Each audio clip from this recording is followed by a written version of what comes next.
Bonjour tout le monde. Jusqu'à aujourd'hui, ce que nous avons fait était la configuration des prérequis. Aujourd'hui encore, on va faire trois configurations prérequis. Le premier, c'est empêcher le SCCM de stocker le contenu à la racine des disques. Le deuxième, la création de la base de données pour le SCCM. Le troisième, comment on peut autoriser les fichiers MSI. Tout d'abord, on va voir le URL de Microsoft. Ok, ici, c'est le URL par rapport Content Library.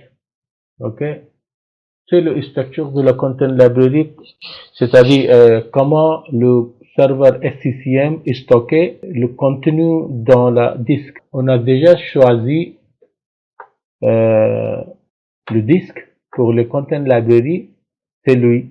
Aujourd'hui, notre tâche, comment empêcher le SCCM de stocker le contenu dans la racine des disques.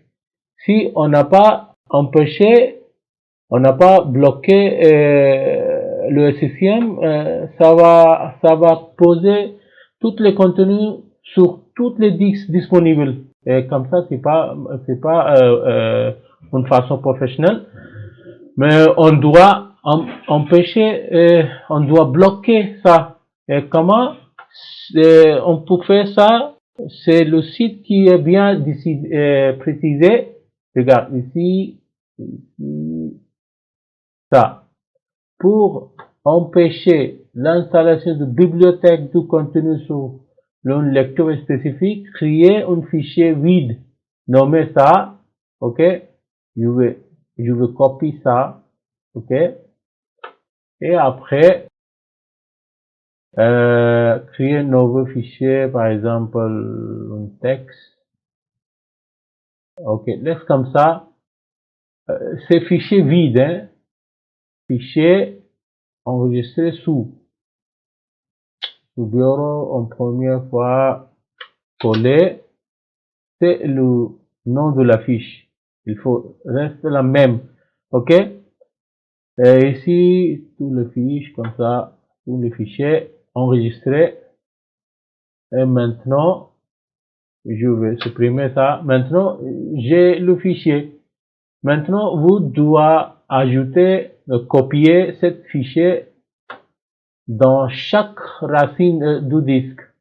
Mais, sauf le disque content libre, parce que le content libre, on a déjà choisi pour le contenu de la SCCM. Ok, ici, je vais faire copier ça. Ici, coller, continue. Maintenant, votre machine SCCM pour pas copier le contenu ici. Ok? Ça arrête. C'est interdit maintenant. Parce que le nom de la fiche, il a déjà marqué comme ça. No SMS on drive. Ok? Comme ça, je copie ici aussi. J'ai bien empêché le contenu ici. Sur endpoint aussi. Sur lib configuration, non. Je vais laisser vite ça parce qu'on a besoin SCCM copier le contenu ici. Ok? Après package WSAS encore. Et voilà, on a bien empêché, on a bien fini le première étape. Ok, maintenant création de la base de données. Ok, pour ça, on va aller ici Microsoft Server Tools, Microsoft Server Management, SQL Server Management. Après connexion, ici on va créer une nouvelle base de données pour les SCCM. Drôle, ici base de données, clic droit, nouvelle base de données. Ici, je vais choisir trois lettres. Le premier trois lettres, par exemple, notre site, il s'appelle NTIC. Hein? Je vais choisir NTC. par exemple, NTC. Il s'appelle NTIC, hein. C'est le nom de la base de données. Ici, Service Authority, et comme ça, sur option, et le mode de la récupération, je vais choisir simple, ok? Je vais venir sur Journal. Ici, je vais ajouter, regarde, je vais grandir ça.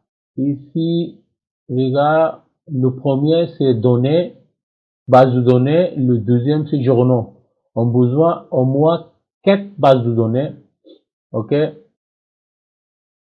Je vais ajouter encore 3. On peut nommer comme ça aussi pour bien afficher le nom sur fichier CM underscore NTC. Comme ça, on sait CM c'est Configuration Manager, NTC c'est NTIC. Ok. Ok. Ici, je vais renommer ça comme ça, copier, coller. C'est la première base de données. Ok. Coller, c'est la deuxième, c'est troisième. Et c'est quatrième. Ok. J'ai entré 4 noms pour les bases de données et un nom pour les log files. Ok. C'était déjà là par défaut. Ok. Ici, c'est très important choisir le taille initiale. On va choisir pour les premières bases de données taille initiale 1256. Ok, pour les journaux, ça fait double. Ok, ça aussi 1256, 1256, 1256. Le croissance automatiquement, c'est moins de la taille initiale, ça va 128. Ok, c'est 128. Même c'est moins de taille initiale, c'est 256. Ok, le reste c'est 128. Tout 128.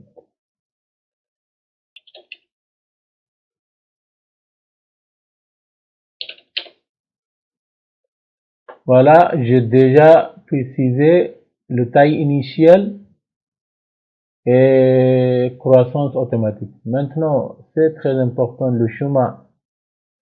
C'est par défaut, c'est le chemin, c'est C. Mais je dois changer le chemin parce que le C, le lecteur C, il n'y a pas d'espace beaucoup. On a déjà choisi pour les bases de données, c'est le lecteur D. Je dois créer deux répertoires ici.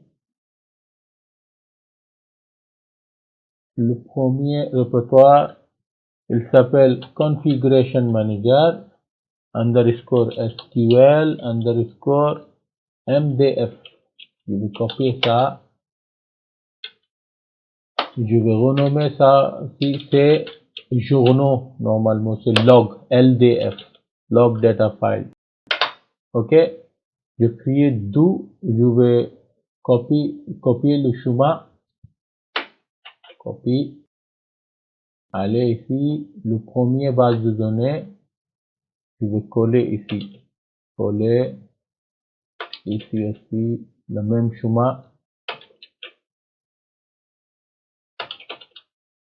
Ok. À la fin, le chemin de la fichier journaux, c'est pas M, c'est L, LDF. Ok.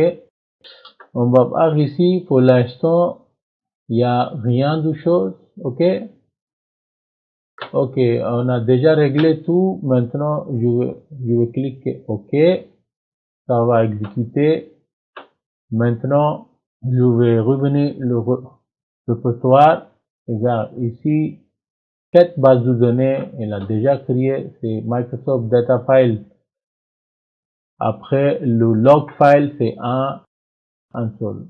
C'est-à-dire, on a bien créé le base de données pour les logiciel SCCM, logiciel SCCM, on n'a pas encore installé. Enfin, la dernière étape, c'était autoriser le fichier MSI dans 12IS Server. OK? Pour ça, Server Manager, outils et gestionnaire des services Internet, 12IS. Ici, du rôle, un peu de rôle, ça c'est CMadmin. OK? Ici, regarde, ici, filtrage des demandes et après, double-clic ça. Et après, autoriser, il n'y a pas il y a pas de fichier MSI. On doit ajouter ça, autoriser une extension du, et comme ça, .msi.